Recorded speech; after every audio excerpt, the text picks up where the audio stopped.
Hello, and welcome to a monumental episode of The Wizard Files, the special interview series where we go behind the scenes with people who created Wizard Magazine and the comics professionals who filled its pages. I'm Adam Pope. And I'm Michael Canetti. And we've been conducting these interviews for 4 years now. We've talked to so many former Wizard staffers, but it doesn't get any bigger than the big cheese himself. Yes, the time has finally come for us to talk to the publisher and founder of Wizard, the Guide to Comics, who is also an entrepreneur that's done everything from running successful pop culture conventions, founding MMA leagues, even finding himself in the world of fine art. So we're truly amazed to be welcoming to the show Gareb Shamus. Thank you. It's so exciting to be here. I've been following you guys, and I just wanted to get that anticipation to build up, until this very moment in time. Believe it, the followers have been like begging for it. We've been super excited. I feel like this makes us legit now by having you on the podcast. Like, wow, we're the real deal now. This is kind of cool. It's super exciting. And I want to start off by the Wizard story begins with the Shamus family. And what can you tell us about your parents' decision to open like a trading card shop and comic book shop in order to, parlay into how this grows into what Wizard becomes in a way? Yeah, so it all started with the Shamus family. I have three brothers, and we all grew up collecting sports cards and then ultimately comic books, but more sports cards when we were kids because flipping was very big. And I was the number two. I had an older brother than me, then a younger brother, and we were very, very close in age. And then I had another brother that was about 3-4 years younger. And it got to the point where we would flip, and we made we won a lot of cards, and but then we kind of gave up on it a little bit. And then my little brother Steven, who's not so little anymore, he wound up buying and selling our cards and making a lot of money at the shows and at the stores. He was trading our all the cards that we had collected. And then it became like a family hobby where we'd go to the stores to buy comic books and cards. And then we started doing trading card shows where we were selling stuff and buying. And then it just got so big as a family hobby that we wound up opening up a store.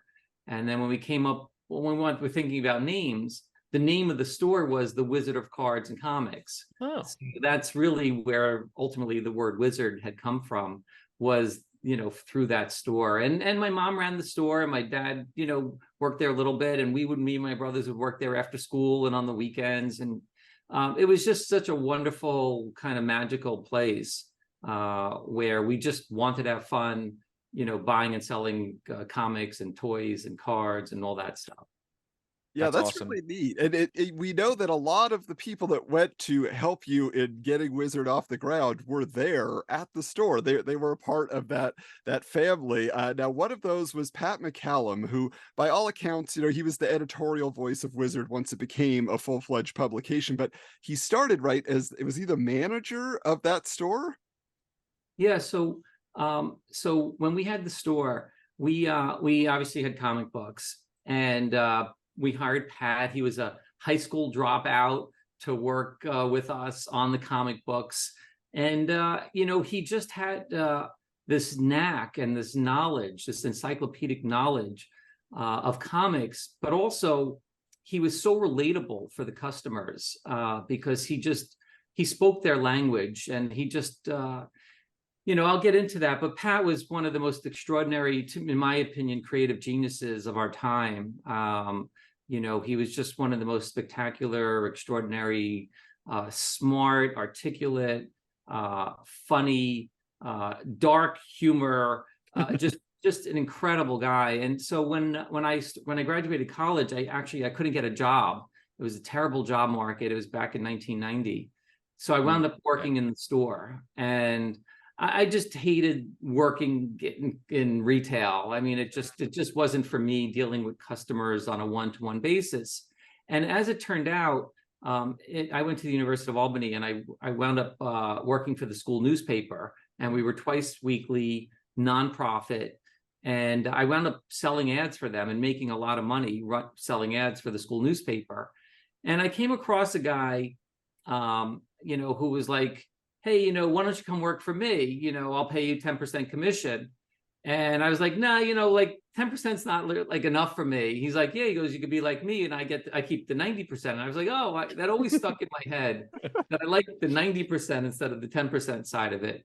So when I was at the store, I was noticing that we were selling a lot of comic books at the time, and Pat was, kind of the main driver of all of that, because he had this relationship with the customers, and but we had this incredible advanced knowledge because the publishers like Marvel and DC and everybody else, they would give their info to Diamond. Diamond would spend weeks putting it together in a catalog, give the catalog to the retailers. We would then look at the catalog, have some time, place our orders. Diamond then placed the orders with the publishers. Publishers would then print the books and then ship them. And that was a minimum 3-month window. But we knew at least a month and a half, 2 months ahead of time what was coming out. So we knew what was selling, what we liked, and what was coming out way before everybody else did. So I said to Pat, I said, why don't we create a newsletter? I said, I have a Mac computer. We have a photocopy machine. We have so hey, why don't we just make a newsletter? So that's what we did. I created a newsletter, and Pat worked with me on it. We put together our hot lists. We wrote articles on it, and then we enlisted the customers. So there was a lot of guys, like kids, high school kids in the store, that would always tell us what they liked, and we'd say, hey, why don't you write about this? We know you like that. And then we did this newsletter, and the newsletter just took off. Like, we were giving it away for free. We'd print it through the copy machine, we'd give it out to all the customers. And then we noticed that the fulfillment box, like the advanced order box that we would keep for people, the subscriptions basically went through the roof. I mean, we started selling 2, 3, 5, 10 times the number of comic books. Wow.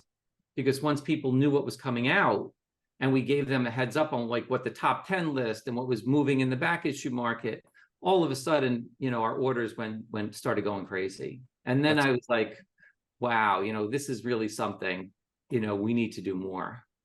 That's wild. That's like, way ahead of its time with the subscription-based model of things. And it sounds like a lot of this stuff sort of formed organically just between the two of you kind of having these little ideas. I am the king of the parlay of conversations here, but I have to mention my wife is an alumni of SUNY Albany as well. Oh, sweet.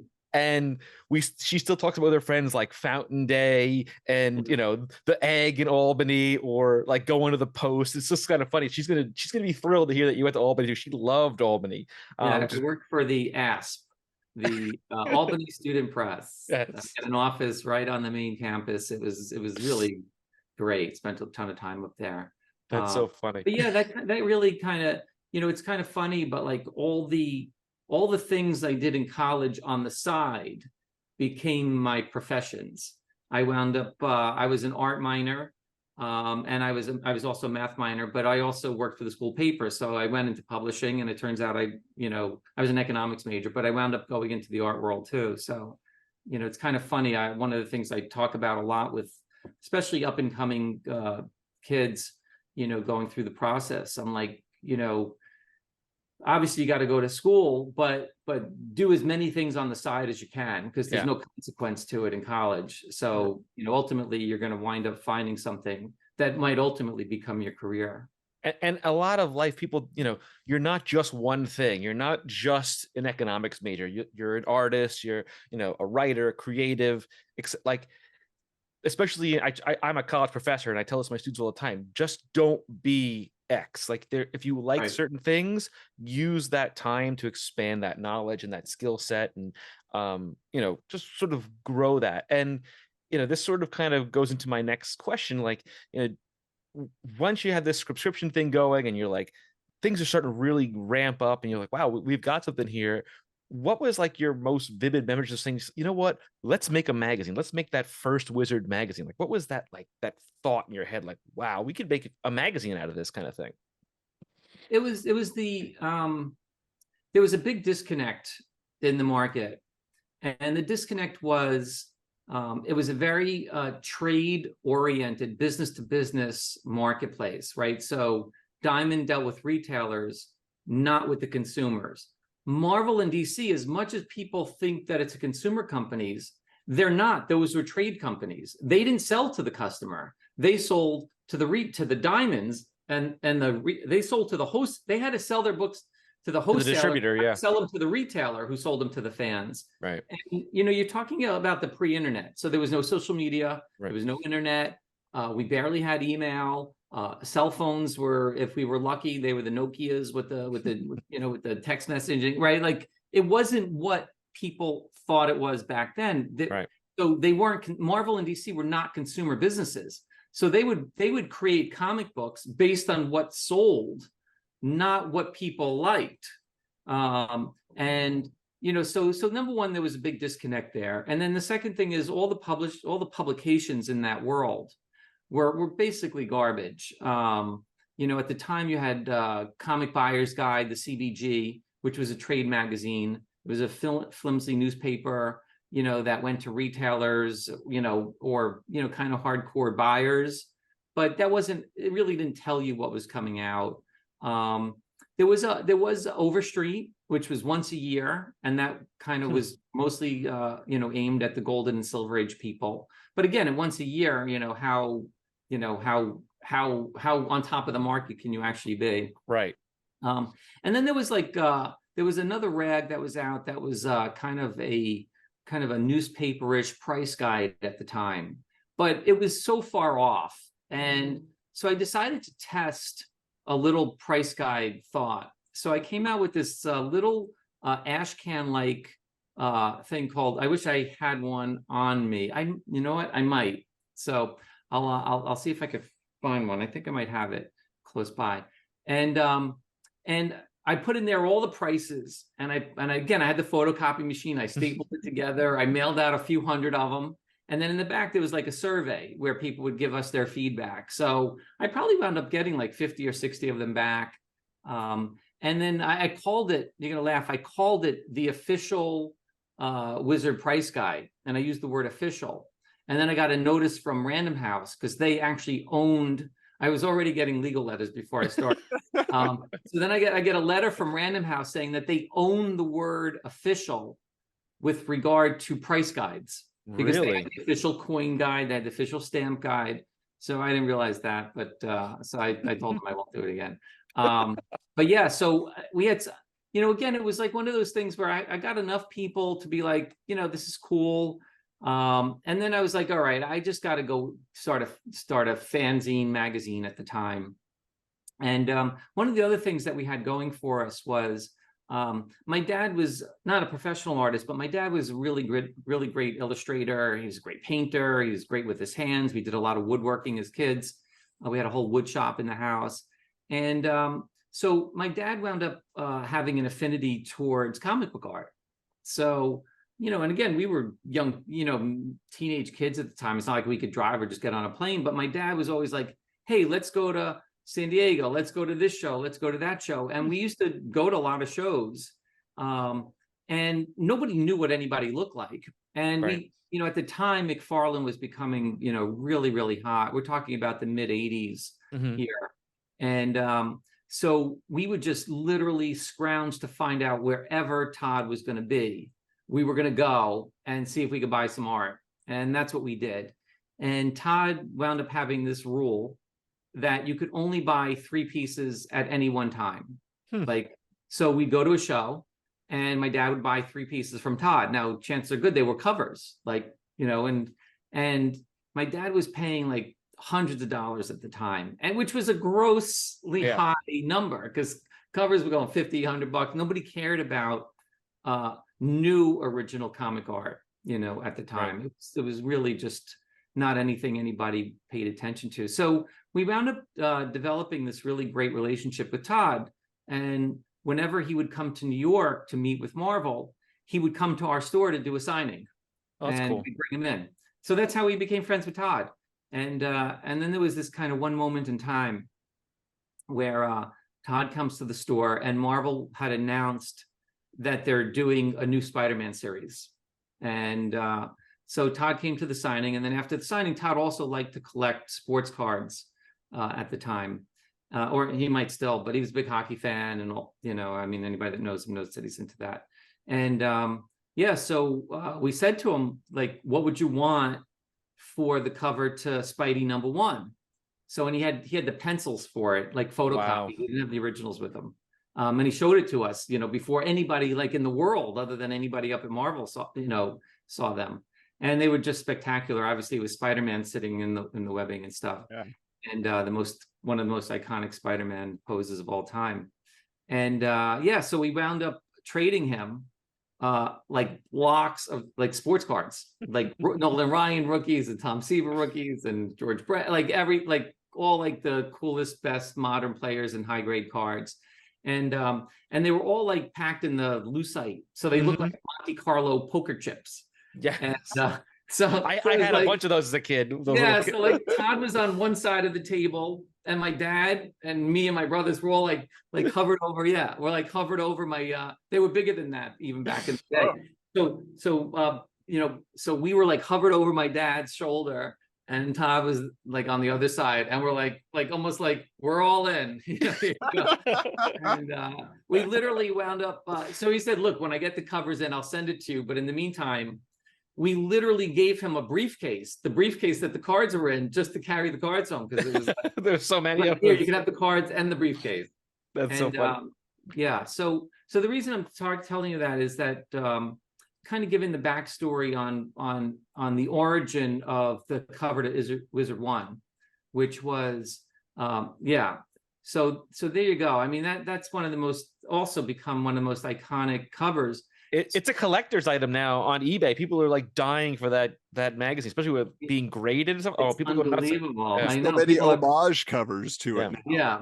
People ask me to, like, when I go to the cons, people are always asking me to sign it and stuff too. And so again, pre-Wizard, obviously, it was my dad's birthday one year. So I call up Todd. And I said, Todd, hey, it's my dad's birthday. We really want to do something special for him. Would you draw him a picture of Spider-Man? And I'm sure you guys know him being in the comic business. Have you ever seen a McFarlane sketch? Ever? Like, no. He doesn't, like, it's not anything he's ever done or does, or he doesn't do commissions nothing. Like, he's got one of the most, the prolific careers in the entire comic book industry of all time. And you won't find sketches from the guy. So he's like, yes, I'll do it for you. Because he loved my dad. And my dad was a big supporter of his. So, and because he knew the store was the Wizard, so he did Spider-Man and the Wizard. And he said, happy birthday to the Wizard. And so he did that piece. Wow. And then, and then years later, when I was thinking about, all right, like, I want to start a magazine. McFarlane's like as hot as could be. And, what can I do to really make this spectacular? And it was like, hey, maybe if we use that McFarlane Spider-Man cover, that would be incredible. So I called up Todd and I was like, Todd, hey, can I use the art for the cover? He's like, yeah, no problem. I said, as a matter of fact, I'll send you some cards. So I sent him some cards as like a thank you.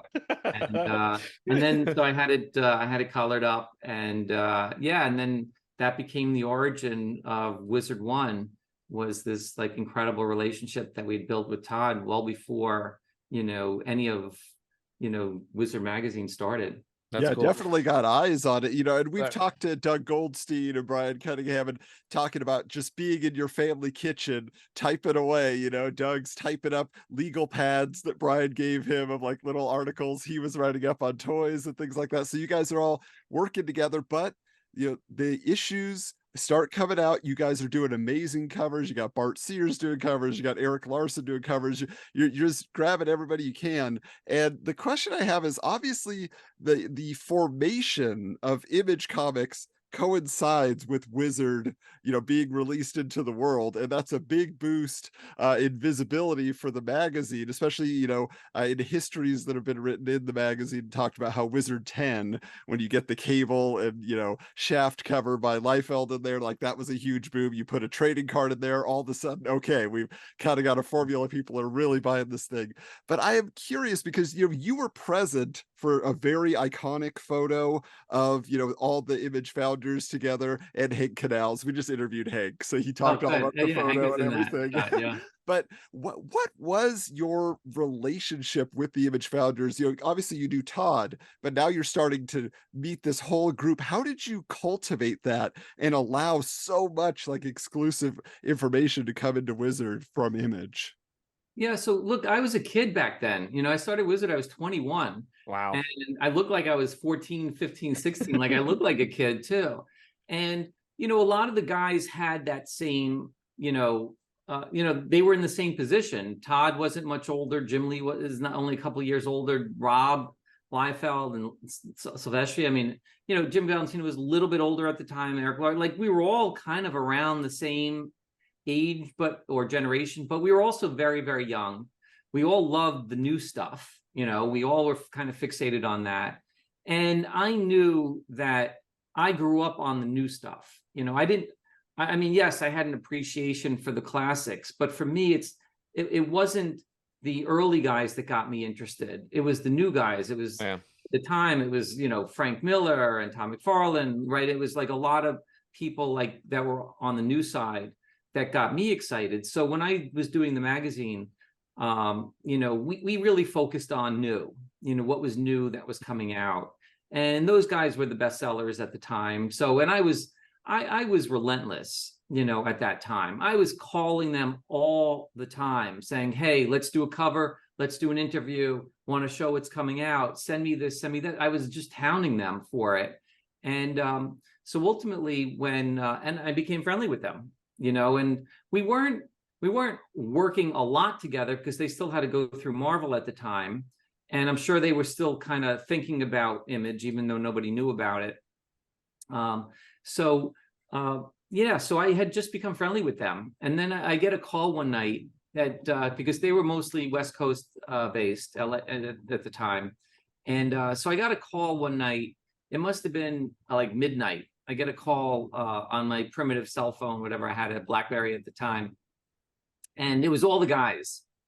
And they're all on the phone kind of yelling and screaming. And I remember it was like Rob was mostly kind of, talking. And he's like, look, Gareb, this is what's going on. It's me, Jim, Todd, Mark, whatever. We all got together. We all just left Marvel.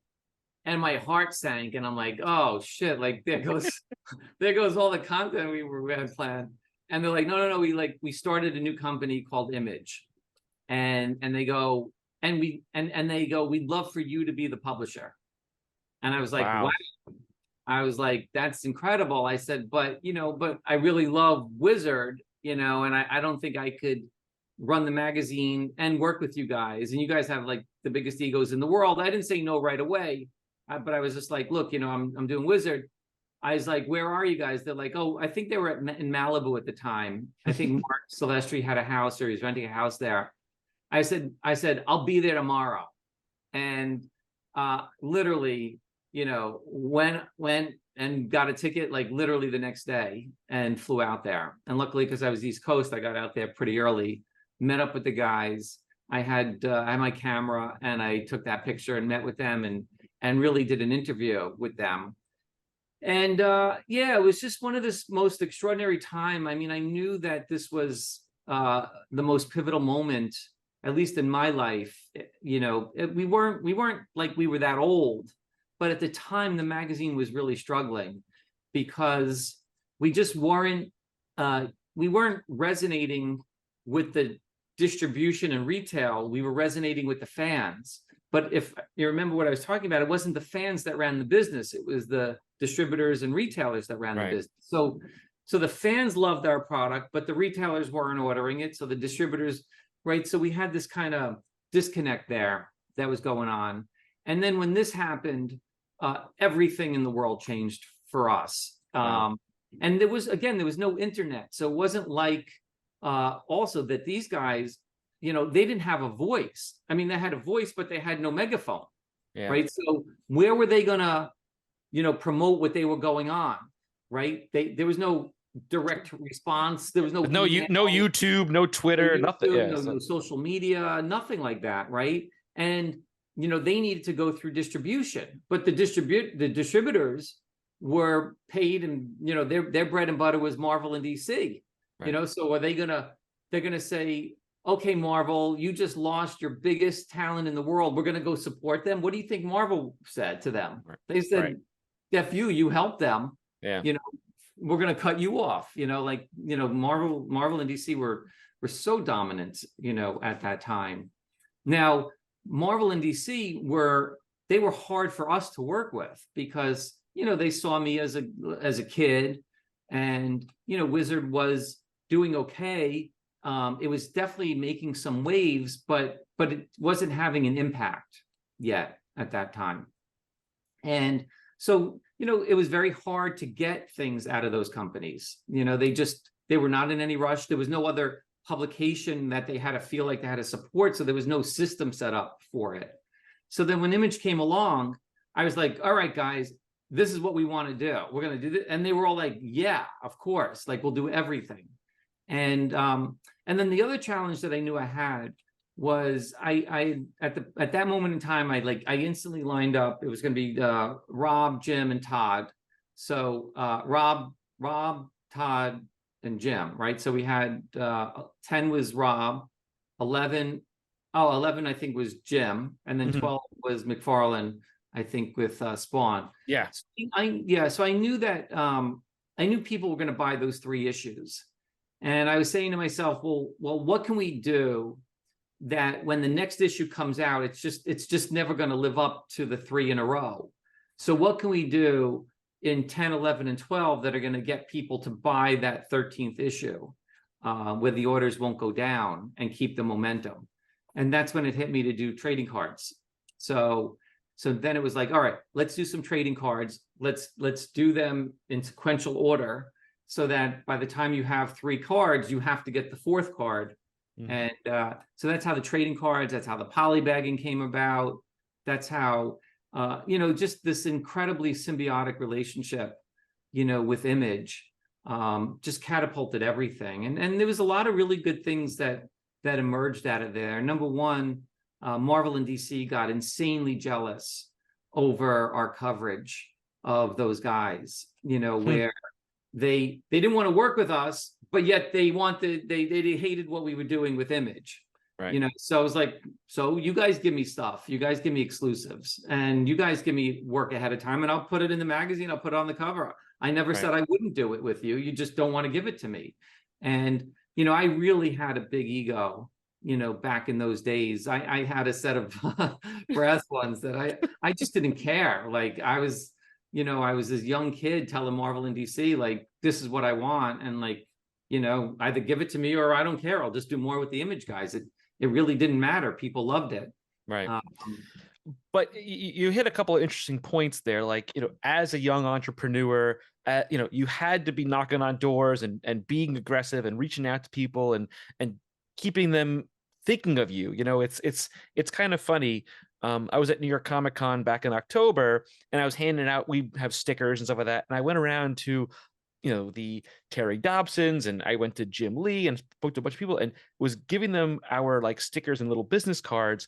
And everyone speaks of Wizard with such reverence and like, oh, I love that magazine. I love, submitting this or doing that. Even Jim Lee, he like stopped his interview to chat with me for a minute just about Wizard magazine. And he was just like, I just loved those guys and, their ambition and everything. And, I look at it like as like leadership comes from the top, right? So if you have this aggressive, positive, go get 'em attitude, that trickles down to everybody to want to do more and push harder. And then, like you said, the Marvels and DCs get jealous because you're like, they're getting all these features of our former guys. Yeah.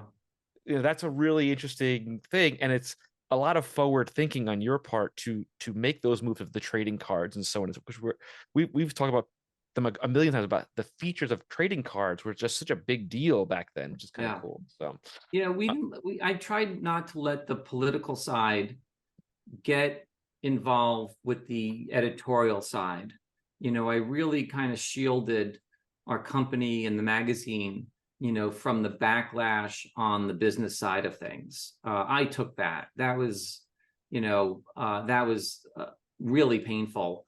you I'm know, sure. how these companies would want to treat us, and I just never let it affect that. And also, you know, it goes back to, you know, I always joke, because I belong to a lot of like kind of entrepreneur circles, and whenever I go into a room, you know, I always joke with myself that I'm like the biggest loser in the room. You know, now I've had a lot of successes, so I'm not like saying I'm a total loser, but you know, but I took a lot of chances. I called a lot of people and said, "Hey, I want to work with you," that never returned my call, Right. never wanted to work with us, never gave us anything. So we just had to work with the people that wanted to work with us.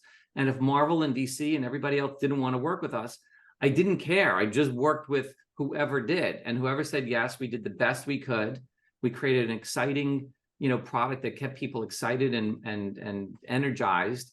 And then also that, you know, and giving our team the freedom to create and to be creative, you know, that came through. And that was also kind of one of the biggest things, you know, that I always felt like was when people, because we answered to the fans, because they were the people that paid our bills. And you know, we always had to be true to them. And if they saw we were having fun, you know, then they were going to have fun. You know, if our editors and our people in our company didn't like it or thought it was a chore or a job, it was going to come through. And you know, and we just kind of, you know, shielded, you know, our creativity from anything that could have affected, you know, the negativity out there. Right. I mean, we've seen so many videos or even articles of like just the hijinks in the office and the pranks people would pull. Oh and yeah. and people still laugh about it to this day, just the goofiness and the hijinks and stuff. And you know, it's kind of funny because ultimately Wizard becomes a very influential magazine to the comic book industry. And you know, I can't believe how many people are listening to our podcast talking about this magazine and subscribing and, you know, say, oh, I loved it, I have such memories. You know, we even have a Patreon where people can get the scans of old issues and look at it, and they just love just that reminiscing part of it. You know, I can't believe people like this stuff. And you know, did you say to yourself like, I can't believe people are loving this so much? Did you ever feel like, wow, this is a thing? Well, there's two parts to it. One is the prank side of it. You know, I loved it, you know, and I really supported that. I mean, it was just, you know, incredible, like how exciting that was for me to see, you know, because I wanted to create the environment, you know, that I'd want to be a part of, or a company that I'd want to work for, also. And I got in trouble twice with the pranks that they pulled on me. One was they you know, so every month I'd write the publisher's letter, and then they'd kind of put in their commentary, and then sometimes they'd edit it on me and whatever. And so one time they wrote, I did my publisher's page, and then they wrote in there that I own a mansion and a yacht and stuff like that, right? And then people got offended because like every time I'd see people, they're like, Gareb, how come you didn't invite me on your boat? And I'm like, I don't have a boat. Like where are you coming from? They're like, yeah, you have this yacht. I'm like, I don't have a yacht. You know, have you been to Congress, New York? There's no water around there. For years and years, people were like pissed that I never invited them on my yacht. And then one year there was an April Fool's issue, and they yanked my publisher's page and made it an obituary. And so the magazine comes out, and instead of my publisher's page, it's my obituary. Oh no. And so I was married at the time. My ex was pissed because she had all of a sudden some flowers started showing up at our house. No. Yep. She started getting flowers, like, and she's reading these cards, and people are calling her saying, I'm so sorry, I just heard all the news. And she's like, what are you talking about? They're like, we heard Gareb passed away. I'm like, she's like, no, he didn't. Like, she just, you know, she called me. She's like, what's going on? Like, people are calling me saying you died. I'm like, I don't know. Like, nobody said anything to me. So I open up the book and I see what they did. And I'm like, oh, those motherfuckers. Like, but that was the worst one because that one like really affected my wife. Hated me at the. I mean, I'm divorced now. I mean, we're best of friends, but she was really pissed at that one. I thought it was hysterical, but That's Oh. funny. Well, while we're on the topic of the big pranks, though, I do have to ask about one because on the Wizard Files, this has come up multiple times. People who were in the room and people who were reacting to it. And we want to get your side of this story. So there was an infamous meeting, it was just like, your monthly meeting where everybody's getting together, the executives, editorial, everybody is together in this conference room. And then a dummy gets thrown off the roof going by the window. And we're told everybody suddenly jumps up. And I just got to know, when this happens, what is your reaction and what was the aftermath for you? well, I think I was the first one to jump because I was sitting at the head of the table, which faced out, and then we had probably about a dozen people, 6 or 7 on each side. So when it came to like who saw it, I saw it first. So I jumped out of my chair, and I'm like, "What the hell?" So I run to the window to see what's going on, and then I think I bolted for downstairs, and then saw this body on the pavement. Obviously, it wasn't real because there would be blood and stuff everywhere. But oh my god, yeah, like my heart stopped. It was yeah. I mean, but that's what made it. I mean, and you got to understand too. Like I was still a kid at the time. It wasn't like I was a 45, 50-year-old guy, back then. I was still only in my 20s. Maybe I was 30, but had this very kind of childish kind of sensibility. And back then, those kind of pranks and jokes were like commonplace. I don't know if it was necessarily that extreme at They times, happened in my area. I No, remember. they happen all the time. They would have like yeah. food eating contests. yeah, but I that was a remember they thing. did like a jar of mayonnaise and who could eat the stick of butter and then they'd go around the office saying, would you contribute like $5 to see this contest? Right. So like people are like, yeah, for $5 I want to see someone eat a jar of mayonnaise right. So it's like, so somebody would make, if they were willing to do something really gross, they could make a few bucks. Yeah. Well, and despite that, it was so wonderful. It was so wonderful. Yeah, like you guys are goofing around, but then also you're starting to become influential in the industry itself, like Michael was saying. Like, what was the first time you noticed, like, oh, we're successful enough that what we say is now affecting things, or we have the ear of the publishers? Well, before we get to that, the second part of what we were talking about was this reverence or this love of Wizard. And even though we were selling a lot of issues and we had a lot of fans out there, the media or the press against us was very negative. It was always very, very negative tone towards us. People had a huge disdain, for us. Was it jealousy? Just like yes, it was all jealousy.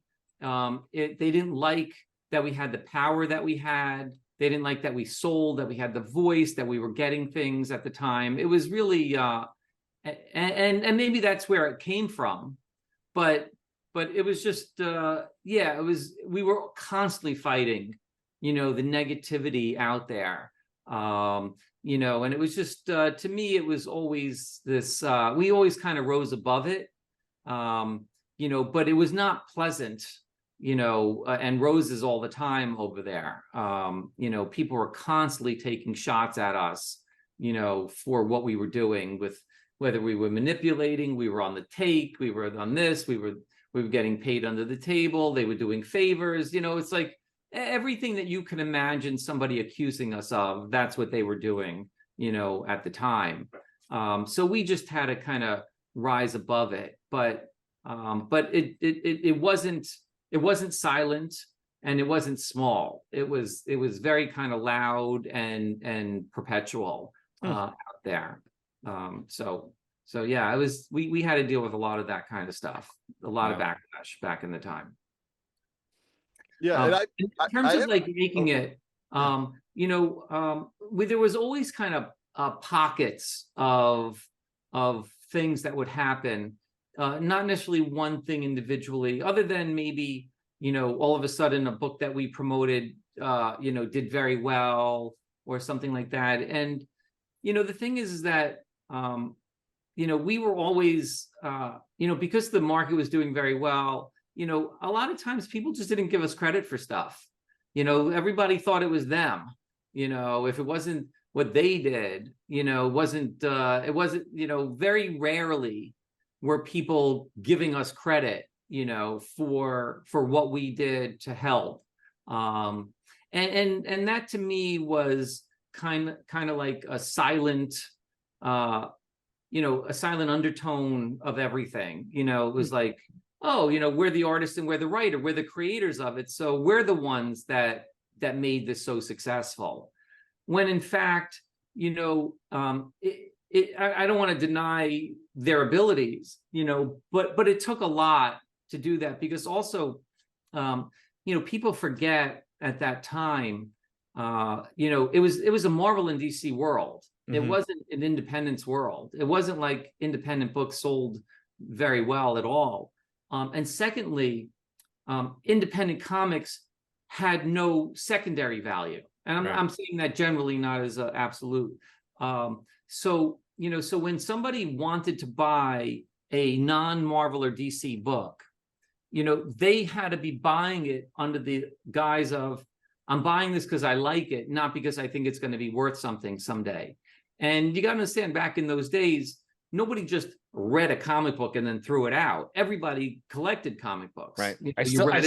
I've got 35 boxes in my basement of comics. Right. And 30 of them are worthless, but you're not going to throw them out because it's a comic book, right? Yeah. But yet it has no retail or no consumer value to it in the secondary market. It might have a lot of value too for sentimentality, but exactly. Right. So, but nobody threw comic books in the garbage when they were done with it. Everybody was a collector. Right. And we did two things. Number one, we showed people that a comic book that's not Marvel or DC have a secondary value. But even more importantly, what we did was we were very, very pro creator rights at the time. So I almost think of it as the civil rights of the comic book world. So if you think about it, Marvel and DC owned all the big characters. They owned everything, unless it was licensed, but putting that aside, Marvel and DC owned the characters, and they treated creators, like crap. It was like, you're going to work for us and we own it and we'll give you some percentages, but you can't say or do anything. You're going to do exactly what we want. And if you don't, we're going to fire you. And that was the nature of that world back then. And the idea that somebody could create a character and then own it and achieve any kind of consumer or mass scale to it just didn't happen. It just wasn't in the cards back then, wasn't in the comics back then. And one of the things that we did that, again, it wasn't so obvious, but it was very prevalent. And today, the entire comic book industry and the whole world has benefited from the fact, that Wizard was very, very pro creator rights back then. And we showed people that it's okay to create your own comic book, to own your own comic book, and you can sell it and it's going to be worth it and you're going to like it. And there's a diversity out there, and it doesn't need to be Marvel or DC. It could be anybody doing anything, and it's okay. And I think giving that, I almost joke, I use the word permission. It's like we gave permission to the fans that it's okay to buy the stuff because you're going to enjoy it, and it could also be worth money, and you're supporting a creator, in their creative endeavors, and they're going to own it, and it's not some corporate machine that's kind of behind it. And that's one of the biggest things that we've done in our entire history that I think has had the biggest effect. Actually, there's other things too. I'll get into that too. But that was kind of one of the biggest effects that we've had in the entire world. Yeah, well, that is very true. Obviously, you see what's going on with Kickstarter and everything else these days. But I want to ask you also in this, because you're talking about, not getting the credit sometimes, and some, very influential people who did give you credit though, were Joe Quesada and Jimmy Palmiotti, and your part in getting them over to Marvel Knights, what became Marvel Knights, and eventually this leads to Joe Quesada becoming editor-in-chief. Can you tell us just real quickly how you were involved in making that happen? Because we're covering that in the magazine on the podcast at this point in time. So Yeah. So first of all, Joe and Jimmy, love them. Jim, love all these guys. Joe and Jimmy back in the day, I knew them because I lived in New York. I'd meet them at the shows, and they just had the greatest energy. I just loved those guys. They had an enthusiasm and a love for comics, and they were going against the grain, and they just had an enthusiasm for the industry, and I just loved it. I loved talking to them, and they were talented too, right? They had the talent to back up, the material and their attitude towards comics, and I just loved it. And then so years into ultimately becoming friendly with them, and I was a big collector of Joe's art and stuff like that, and so then Marvel went into bankruptcy, if people remember. Mhm. And there were three titans that at the time that were fighting for control of Marvel. You had obviously Ronald Perlman, who was controlling Marvel as a public company, but he was the largest shareholder, and so he was kind of the guy that was backing the whole thing to begin with. Then you had Ike Perlmutter, who owned Toy Biz, who was making a bid for Marvel at the time, and he had a perpetual royalty-free license to do the Marvel toys. So he had a very big stake, in the success of Marvel. And then you had Carl Icahn, who was a corporate raider, who when Ronald Perlman was at Marvel, he was selling bonds to raise capital, and he was using his stock as a stopgap on the bonds. And what happened was Marvel stock had plummeted so much that the bonds were losing value. And I'm making this as simple as I can. No, it's cool though. This is interesting though. Carl Icahn was buying the bonds in the secondary market for a discount, a huge discount, because then he can convert the bonds to the stock and then control the company. Right. So he was playing the kind of the corporate raider task of trying to get it in there. And at the time, Marvel was bleeding cash. They officially went into bankruptcy. And what happens when you go into bankruptcy, the judge appoints a trustee. And what he also did was he appointed someone to run Marvel at the time, because there were three warring factors. And all those three people, they actually wanted Marvel to become bankrupt. The irony is that they didn't want Marvel to do well. They got to the point where they all wanted Marvel not to do well. Yeah. So that the judge would accept one of their buyout terms, right? So the goal of the three people, these three billionaires at the time, was to destroy Marvel, because they all had their own self-interest. Then you had a guy that the judge brought in, and his name was Joe Calamari. And I don't know if you know that name or what have you. Yeah. But Joe was a dear friend at the time, and they installed Joe into running Marvel. And Joe is a business guy. Yeah. So he starts making Marvel work. He starts firing this group, getting rid of these expenses, cutting that. So Joe is one of my best friends. So I'm talking to Joe, all right, Joe, because Joe wasn't so deep into what was going on over there. He just knew the business side of Marvel. And, so he got his teeth in there. So Joe was calling me, and I was seeing Joe all the time, and he was asking my advice, what do you do? What can we do here? What can we do there? So I was behind the scenes, working with Joe, on what's going on in Marvel. And so Joe is now harboring the cash. They're not bleeding anymore. So the three titans are getting really pissed at him. So he would call me up, and he'd be like, he'd just have dinner with Carl Icahn, and he would imitate Carl's voice. And he'd be like, Joe, you fucking, he's yelling at him in these restaurants. And the Perlmutter guys, they hated him because, they wanted that business, and, and Perlman, they were hating him because, because they didn't need the restructuring plan like they did. So all of a sudden, Joe was turning around the place. So we were talking about editorially, And I said, Joe, there's these two guys. I said, I love them. I said, they're just amazing. I said, you just got to figure out how to bring them into Marvel and to work on stuff. So that's when Joe was like, he was telling me about, he's got this space up on the top floor by the roof. It's empty. Nobody's using it. I said, great. So he's like, he calls me up and he's like, I'm going to bring in Joe and Jimmy. We're going to start something called Marvel Nights, and we're going to give them that space, and they're going to have that rooftop and all that stuff. So that's how Marvel Nights came about. Wow. Back in the day. And then the second part to that was ultimately they then install, they get through bankruptcy and they installed another guy. Ike ends up winning, and they install Bill Jemis, to be the president and CEO of the company, who is another one of my best friends. Believe it or not, they actually wanted me in there. They called me. I got a phone call asking if I wanted to, run Marvel, and I passed on that. As lucrative as that would have been for me at the time, I didn't want to get involved in all the politics that were happening over there. It's a lot of stress too. It's a lot. Yeah.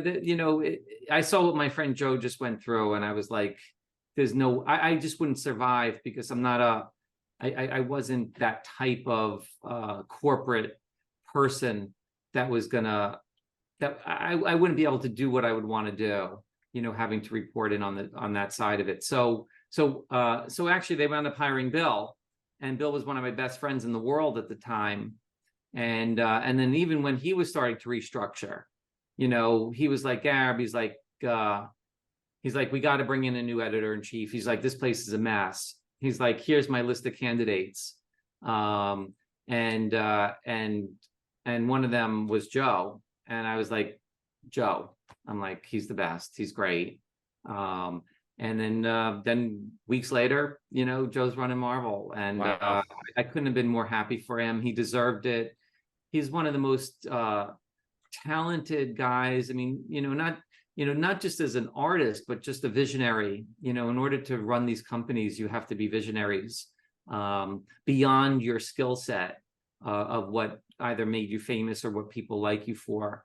And Joe had that quality about him, and he had the personality for it. And because he had the skills, he had the respect of the talent. When you have the respect of the talent, when you're one of them, then the talent's going to respond to you. And they did. And then, between Jemis and Bill and Joe, and I mean, obviously there's lots of, drama that happened over there too. I won't get into any of that, but there was a lot of magic that happened, over there because of it.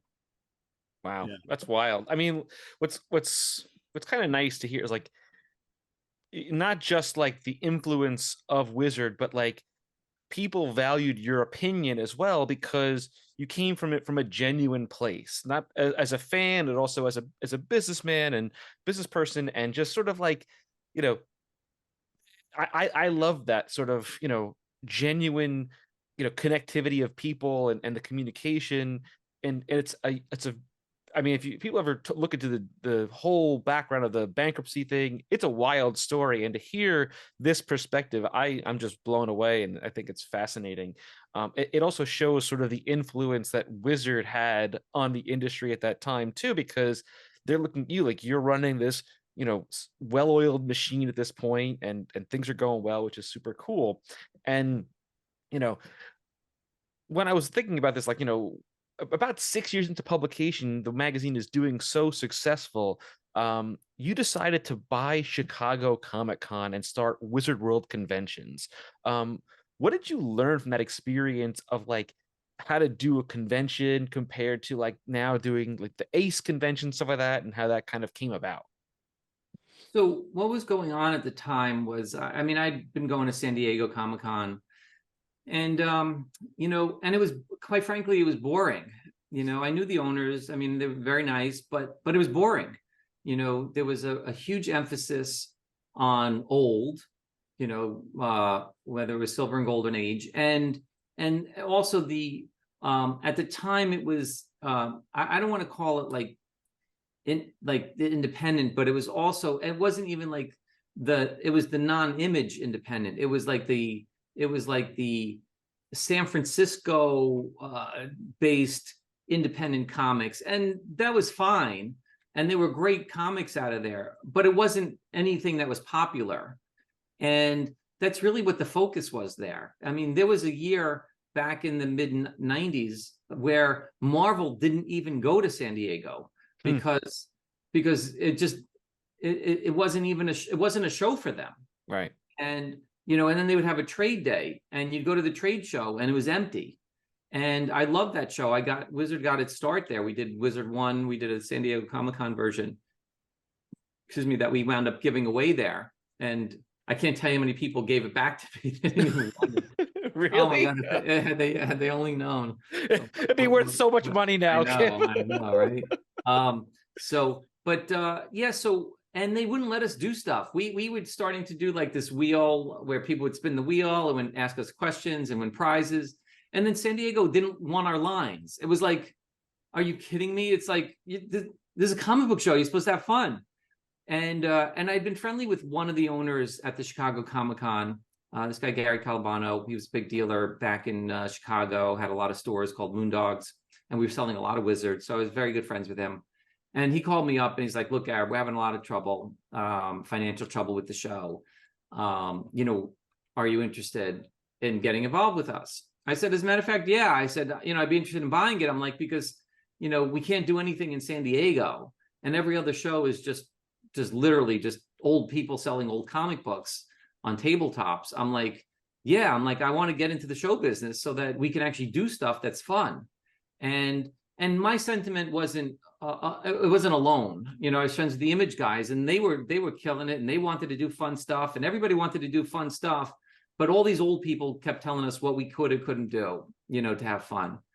So I said, screw it. I said, I'm going to buy the Chicago Comic-Con and really show what a Comic-Con needs to be like. And called up everybody and said, we're doing the show. You could do whatever you want. I don't care. Like whatever fun you want to have, here's the space. I don't care. What can we do? And because I owned the magazines at the time, it was like, all right, well, we can promote it in advance. We can share it with the fans. We can create this excitement ahead of time for what we were doing. So we called up all the local retailers and we said, hey, we're doing the show. We put out flyers and posters. We gave them tickets to give away to their fans, to sell tickets too. We did everything that we possibly could. We called up also because at the time we were dealing with the film and television networks and the video game and toy companies because we were covering that in the magazine. So I called every film studio and television network and video game and toy companies. And my friends were like, at those places, they were like, what's a Comic-Con? Like they didn't even know what it was. It wasn't a thing for them back then. Yeah. No, people have this impression of what a Comic-Con was, but Comic-Con was just short for comic convention. Right. That's all. It was like Federal Express. People called it FedEx because it was easy. Mm-hmm. Comic-Con was just the easy way to call a comic convention. It had no value to it as a brand or a name. It was just a short way of saying comic convention. And so then we kind of came up with we kind of branded it, Wizard World Comic-Con, as it was a brand, and we gave it a font, and we showed it in the magazine, and then we showed pictures of who was going to be there. And then we showed what exclusives were going to be and what was happening. And then we're going to do panels and who you're going to be able to meet and talk to. And we created this level of excitement, that the industry had not seen ever before, for this. And then one of the other things that we did, we said to people, because we would have a costume contest in the magazine every year. So for Halloween, we would show all our best Halloween costumes. But that issue would come out until November because we had to wait for people to do their costumes. So we'd show them in our November or December issue, right? So it was always kind of like after the fact. So we put a call out to people and we said, hey, look, our show is going to be in July, August. Do your costumes early and wear them to the show. And we're going to do a costume contest, and we're going to give out really cool prizes. Which is a huge thing now at these conventions. Yes. So nobody was doing nobody was doing that. Like it wasn't called cosplay at the time. It was just costume content. So we do the show and 20,000 people show up. I mean, It was just extraordinary. We had lines around the building. People were throwing cash at us. It was like impossible to get in. Everybody had the greatest time because we just let everybody do everything. Right. The fire marshals would give us a hard time. It's like, all right, fine. Like, all right, we'll do this. Like, we had to pacify everybody. We went into the show thinking, all right, it was just going to be a party for the magazines. It wasn't really it didn't meant to be a business. It just meant to be a party because the magazines were doing so well. And we were just giving everything we could away just to like make sure, this party was fun and people showed up. And needless to say, it was a massive success. Everybody had the greatest time. Everybody was talking about it. So many people showed up in costumes. And then we were able to show the costumes in the magazine. And at the time, Wizard was in about 75 countries in about a dozen languages. So all of a sudden, when these pictures hit the magazine and the magazines went worldwide, and everyone around the world was like, saw these pictures of the show and of the costumes, they went like, holy shit, this is just insane. And that's when the magazine went crazy. The Comic-Cons went crazy. San Diego went crazy. Like everybody just, and then everybody wanted to do a Comic-Con, and then everybody was ripping us off. But it didn't matter. It actually worked to our benefit because the more people copied us, the more successful we became. And the more Comic-Con became a brand, the more companies felt like they needed to be a part of it. And then that whole thing just exploded like you've never seen before. And they're probably paying you for ad space in the magazine to promote their own conventions as well, which beneficial for Wizard magazine as well, because it's in all these different countries, all these different languages now, and they're paying for ad space for you, which is great. We were pretty smart. We were very tough at the time. I mean, I don't want to say we weren't an easy company to work with, but we were ball busters. Like we were tough. Like we told people, like, you want space at the shows, you got to buy in them. Like we really, held people up. Like if you want to be a part of this thing, you got to pay. And and it was, we really were trying to, like, you got to support this. Like this stuff isn't free. It was expensive. And, if you want it to work, you really have to support it. You can't just show up and take advantage. So, we really tried to get people to show that you got to pay for this stuff. You got to be a part of, and to be a part of this world. But it wasn't a bad thing. It was actually good because, like, it's like, look what you're getting for it. Like, right. You're getting full access to everything. You want to be successful, you got to be there. Yeah. It worked. Now, we've been talking a lot about, Wizard specifically and the comic books and all that side of things, but you guys managed to really push beyond that in a major way and become the voice of the other hobbies of pop culture, like with Toy Fair, which became equally as beloved as Wizard. I mean, just like that, there's an amazing magazine, all the action figure news, all the toy news you need.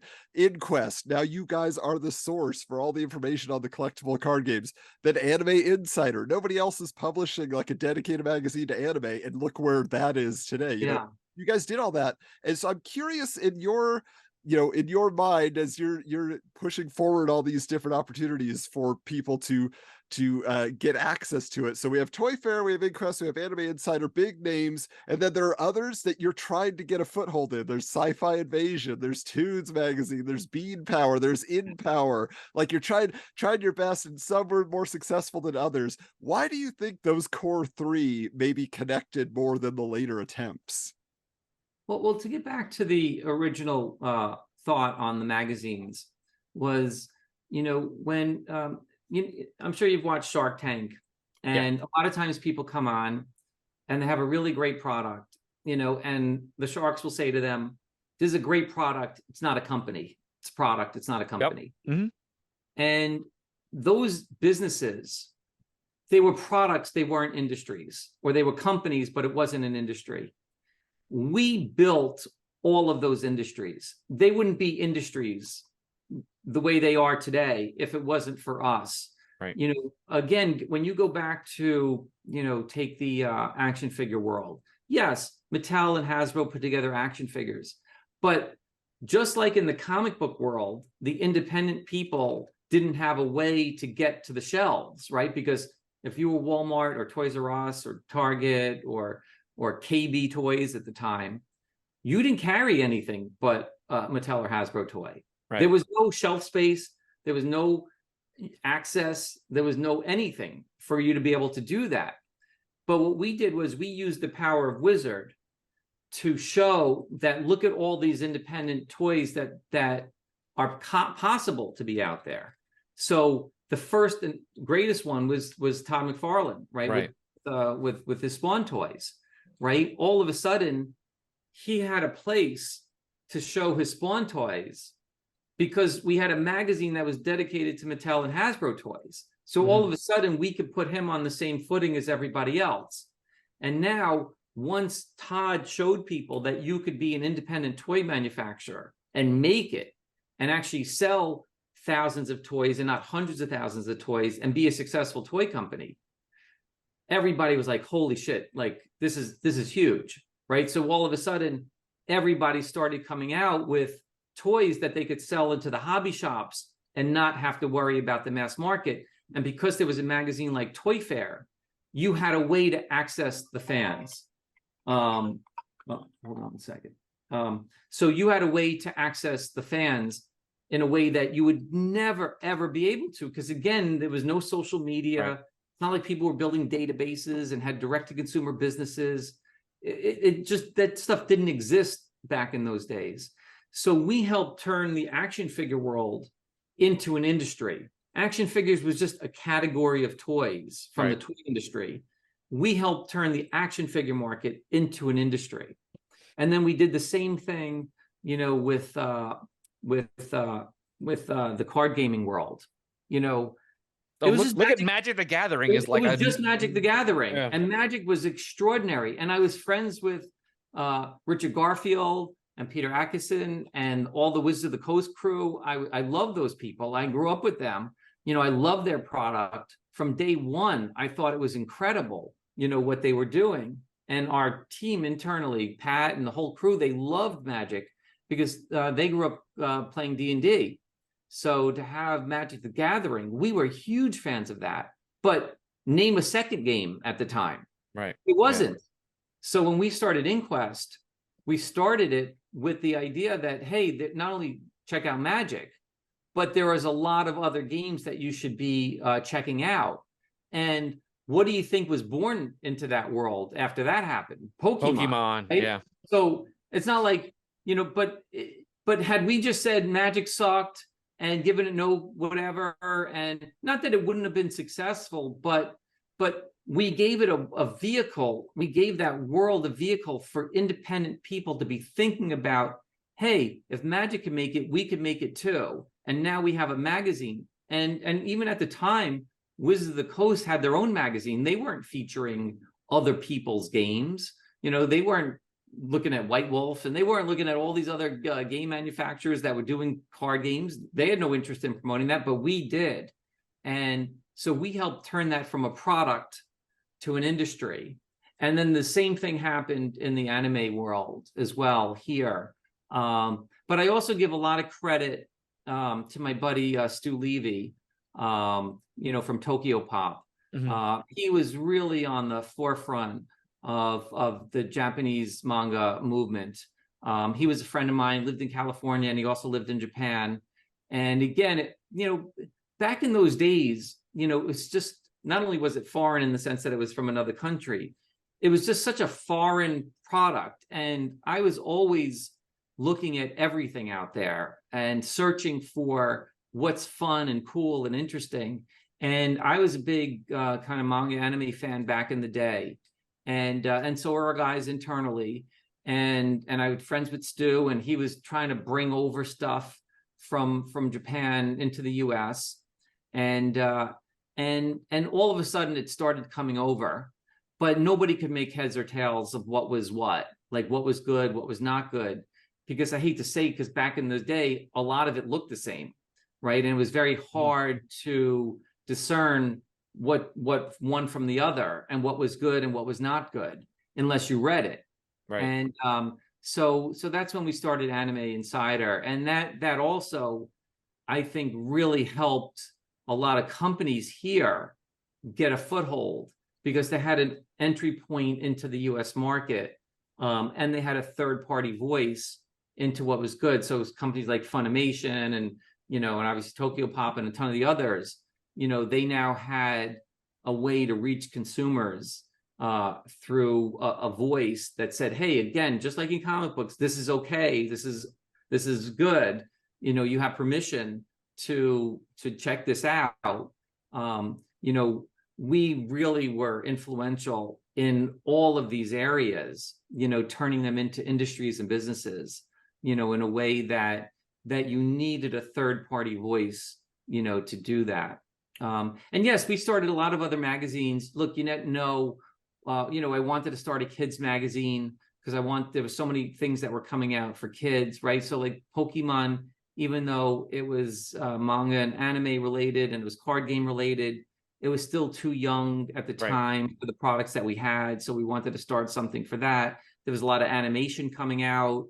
Sci-fi properties were becoming really kind of like their own category, because Star Wars was starting to come back. And, it just, a lot of times it just doesn't click, you try to put the same energy into it. And, for whatever reason, they weren't industries, they were products, or they were part of an industry, not an industry. Yeah, very broad. Yeah. How do you zoom in on all of sci-fi? Yeah. Yeah. Okay. But you don't know until you try. Yeah. So Wizard had ceased publication in 2011, but you'd already moved on from the company and founded that you had founded by that point. What decision led for you to like step away from Wizard and pursue other passions and things like that? I was pretty burnt out at the time. So we got to the point where the economy was just absolutely dreadful. Oh yeah, it was horrible. Starting in 2007, 8. Yeah. And then we were hit with a lot of circumstances that were kind of beyond our control. One of them was obviously the economy not doing well. And number two, because of that, inflation was pretty rampant and paper prices went through the roof. So paper was our biggest cost for the whole product. So that happened. When the economy goes bad, the first thing to go is advertising dollars. Right. So the advertising stopped. And then to kind of kick us while we were down, it was the whole digital revolution was starting to happen. So the iPhone had just emerged. And then at that point, the web was starting to become a lot more, it wasn't mature, but it was getting more mature for information. It still wasn't a social media part yet, but all of a sudden the iPad started coming out, which people were starting to use for news. And that's what happened. News became free, back then. Yeah, I used to work for Apple, and I remember when the iPad first came out, you could literally get a subscription of the New York Times on the iPad and read it digitally, and comic books were doing that as well. That's when, Comixology and stuff. So yeah, it became a different kind of medium. Yeah, and people weren't charging, or people would rip them off, and so it was free. The info was free. So we would do everything we could to get exclusive information from a company, and then 2 days before the magazine would come out, some fan would got a hold of it and would break online before we had a chance. So it was just impossible. And also we didn't really have, I hate to say it this way, but we really didn't have great partners or partnerships. Marvel and DC were still very difficult to work with. And also they were not supportive financially the way other companies were for industry related products. And all these companies pulled back, and they just weren't supportive. And these products, they can't survive on their own. They have to survive because the industry gets behind them. And when you didn't have the main players supporting it, it just couldn't work. And then, so that was one thing that was happening on a macro side.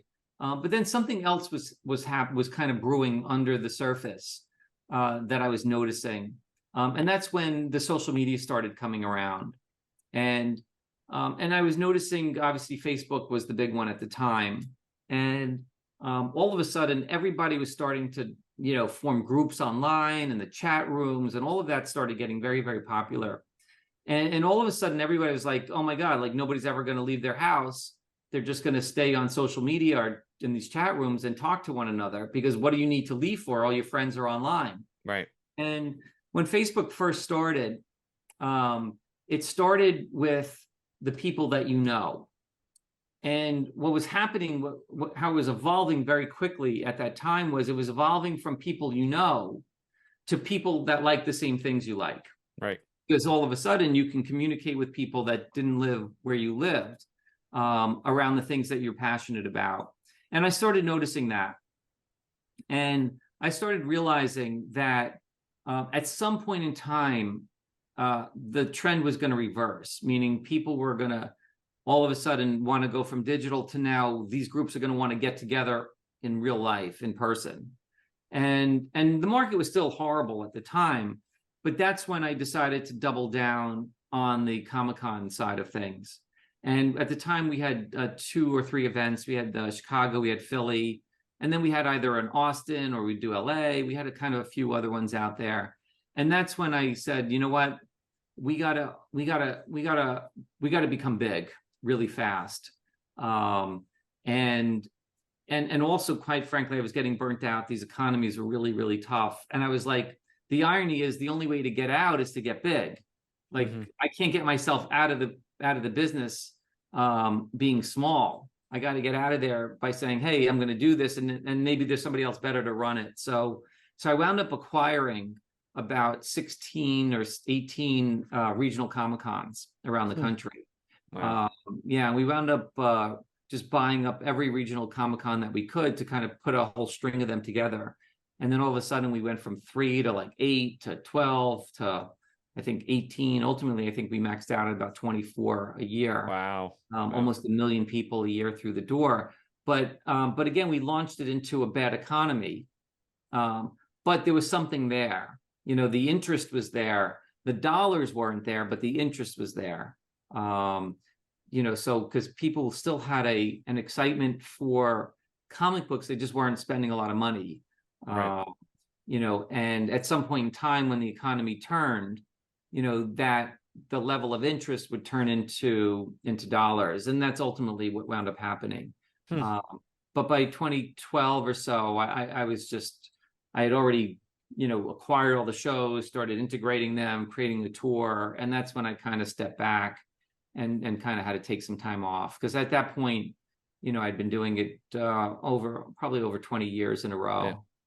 I mean, people still talk to us all the time about Wizard World Philly. Like they talk about that thing like it was going to Graceland. I don't know what it is about Wizard World Philly in particular. People just go nuts over that one. I don't know why. It's so funny. But it was an East Coast show, so it was one of those whereas San Diego at the time had become more of a entertainment show, Philly became hardcore comics because Marvel and DC were New York based. Right. So just like San Diego was 2 hours from LA, it was easy for people from LA to go and have their kind of mini vacation.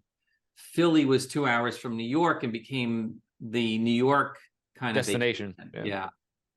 Yeah, I gotta ask this because I mean this has been a journey. I mean, just this conversation, just seeing the evolution of your career and your experiences and all those things. But one of the things that was kind of like a core trope that you allowed in the magazine was that they would poke fun at you. Editorial would have a little bit of fun with the boss because everybody likes to poke fun at their boss.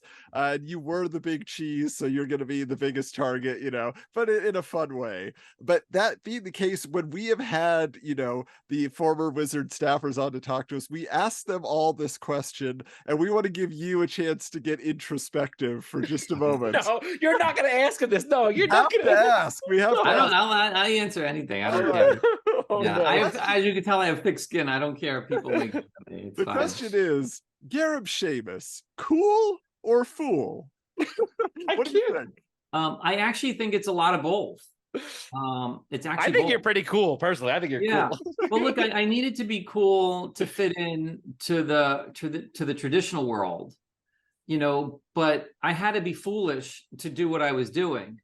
because nobody was doing it. You know, and there was nobody else to do it. And, you know, I remember like I went into I had a big advertising meeting one year. It was also like early 2000s. Comics were starting to get hot, and I was starting to try to reach out to the big advertising agencies. Like I really wanted to start getting out to the video game companies and people like that could spend big bucks with us. So I got a meeting at this big advertising agency. I don't remember. They had a lot of consumer goods companies. So they had like Mountain Dew, and they had video game companies, and they had all kinds of like non-traditional advertisers that we wanted to get. And I remember there's probably about like 16 to 20 people in this room. I just kind of remember like this big long conference table, like 10 people on either side, you know, women and guys all dressed up in suits, and I wore a suit that day. And I go right into my pitch, you know, to everybody about how cool this stuff is and how comic books are hot, and people are literally laughing at me. Like they're snickering, like I'm talking to them. I see them talking to each other about what I'm talking about, and then they're laughing with each other. And it's like, and I'm right there. Like I see it. I know they're laughing at me, and I'm right there. And then ultimately it didn't go well. Like I didn't get any ads out of it. Like nobody, but they were saying to me, like, why would we want our cool products next to this geeky, nerdy stuff? Right. Like, cause it was a very negative word at the time. And I was like, because this is the future. This is where it's all going. And no matter how much I did that. So, and when I left that room, I would say to myself, am I crazy? I think I'm the only one that knows what's going on here. You've got 20 people and they're all wrong. Not one of them is right. They're all wrong. I'm right. And like, I didn't have any self-doubt about it. And you have to be foolish. You have to go into it like with this crazy notion, you know, that you're going to try to convince everybody, you know, when that was the mentality at the time. I used to say at this time, like, listen, nerd is the new cool. When you're like, you know, a geek and you know about, you know, technology, or, you know, everybody has their different little geeky thing. Like that's what's cool. And it's, especially with social media, it's sort of opened up that world of like everyone has their little nerdy interests and stuff like that. So I actually have an interest. I was thinking about this as we've been talking, and I follow you on Instagram, and I love how you promote your children and their ambitions. And I feel like a lot of the Shamus family, you know, you talk about your mom running the shop, and you have your brothers and your dad, and, you know, it's a very family driven sort of positive way of being as a parent, and, you know, helping your children grow. And I feel like that comes from your mom and dad. Like, you know, I want to cultivate my kids' creativity as they did for me. And I just want to give you kudos for that. And I love that sort of thing. It's, you know, not really a question, but, you know, yeah, no, my kids are are the joy of my life. You know, I had a very, very blessed childhood. I mean, we were middle class, but so it's not like, you know, we had money or whatever, but because my parents always had jobs and now they were entrepreneurs trying to make it. But I had the most loving family. I had 3 brothers that were my best friends, and I had parents that loved us and that supported us and our interests and our hobbies, and made it family stuff. And, you know, a lot of times creativity comes from a negative place, from a place of hurt or overcoming challenges. And believe me, I've had tons of negative things and not good things happen to me, or got involved with, you know, bad people, or, you know, people that want to take advantage, and all, like everything that you can imagine. But I'm still a very kind of rose-colored glasses, you know, positive person. But I never lose sight of the fact that I had a very blessed childhood. You know, and a lot of people that create, you know, there was a death, a love lost, a this or that. Like, look at all the biggest songs of all time, right? Or because, you know, your boyfriend or girlfriend broke up with you, or somebody passed away. Yeah, they stem from some sort of heartache. Yeah, or stand-up comedians all come from some sort of, you know, trouble. Yes, and everything that in my life comes from a very positive and optimistic place. And I try to do that with my kids. You know, that you know, the number one thing is that I don't own them. You know, they're not my possession. You know, that they're their own people and that they could always do whatever they want. And I want to be there to support them. And my parents always said to me, look, just get educated. We don't care what you do in life. Just get an education so that at least, it's something that nobody could ever take that away from you and you always have it. And I kind of felt that way with my kids, that I'm never going to push them into what I do. They know what I do. If they're excited, great. If they're not, that's fine. This is my life, not theirs. Right. And I've kind of always, just like I've been exposed to a lot of things, my goal was to expose them to things as well. And so that they could find the things in life that they're passionate about. And again, I'm very blessed, I don't try to hide it. Like, my kids are never going to go hungry.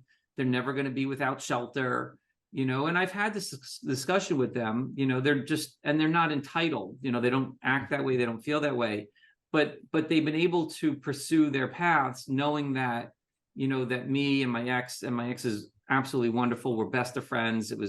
She's the most extraordinary, woman and mom out there. And also is a very, kind of a huge driver for them also. But that they were always going to be supported, that they can follow their path and their dream and know that, if they get knocked down, we'll be there. Right. And that they can take their chance with their own life, to pursue something that can make them excited, but also, change the world if they feel like that's something that they want to do. And, that's awesome. Yeah, they're just incredible. And now they're more like my best friends. That's great. Than my kids. Well, Gareb, as we close out here, you did mention at the top that this is something you maybe wanted to get into just a little bit more because, recently we did lose kind of your partner in crime in the Wizard experience all throughout, which was Pat McCallum. And, you mentioned how much you admired his creativity and all those things. I don't know, is there like a particular Pat memory that always stands out to you? Or is there something that you would specifically point to and just say, oh, this is what it was all about with Pat? Yeah, it's such a sad, it's just so sad and tragic. I think when the world kind of loses extraordinary people, sometimes they're famous, sometimes they're not. I think Pat was one of those absolutely extraordinary creative geniuses out there, that the world just, lost and may or may not know about.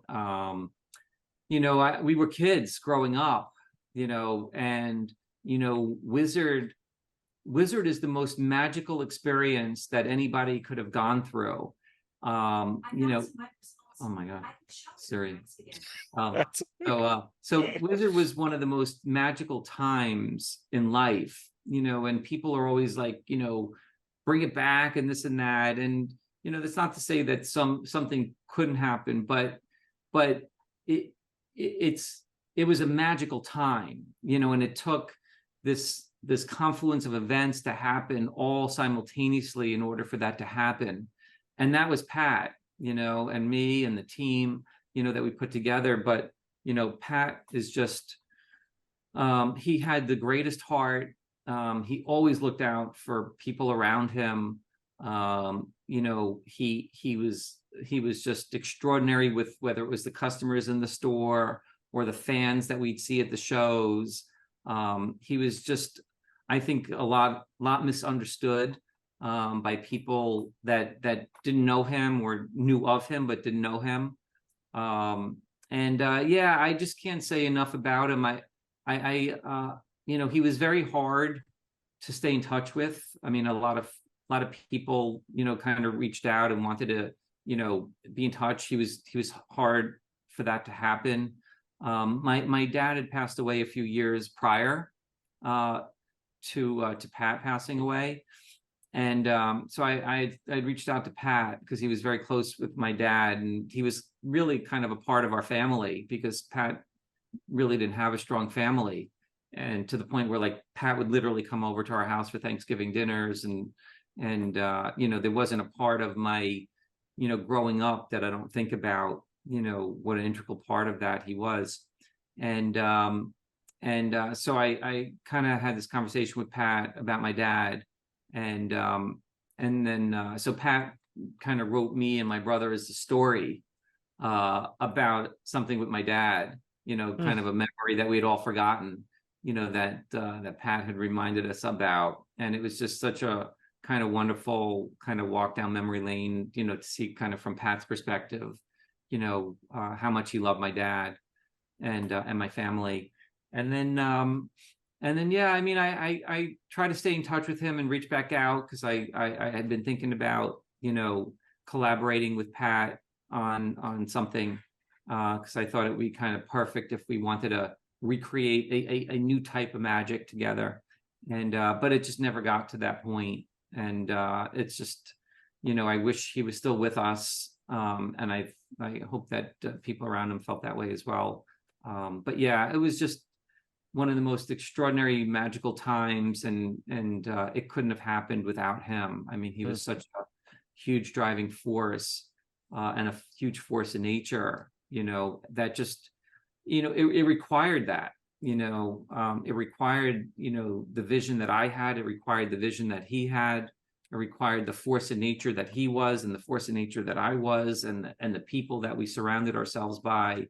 Not to say that we didn't have a few bad eggs along the way, but it required the force of nature and the vision that we both had, kind of mixed together, for it to happen. And Wow. yeah, so just one of the most extraordinary people that's ever been in my life. And I've met some of the most extraordinary, most creative people in the world, and Pat ranks up there with them. And I've met some of the most extraordinary people out there. That's Wow. amazing. Wow. Thank That's you for sharing that. That's awesome. Really incredible. So we had touched a little bit about your art in the beginning, and I want to sort of round out, like, I love seeing your posts about your art on Instagram, and I think it's such a unique style, and we want to know what kind of cool projects you have coming up, and I want to hear a little bit about how you got into this art style and so on.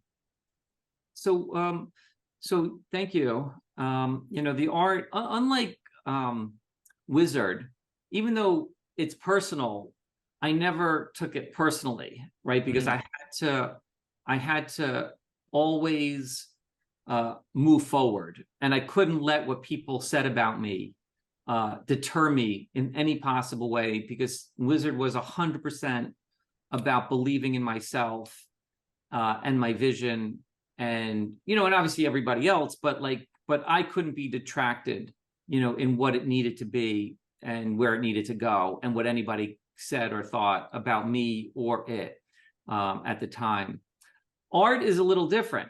Art became a very kind of personal journey for me, to be able to express myself in a way that I couldn't express, through Wizard and the magazine. So the kind of the Wizards that my art started probably about a little over 8 years ago, might be coming up on 9 years ago, where I kind of got to this point in my life where when Wizard was very successful and the Comic-Cons were very successful, I had a lot of friends, or people that I thought were friends, that were really taking advantage of me, because as you can imagine, we can make almost anything successful. If we wrote about it or we featured it at the Comic-Cons, Yeah.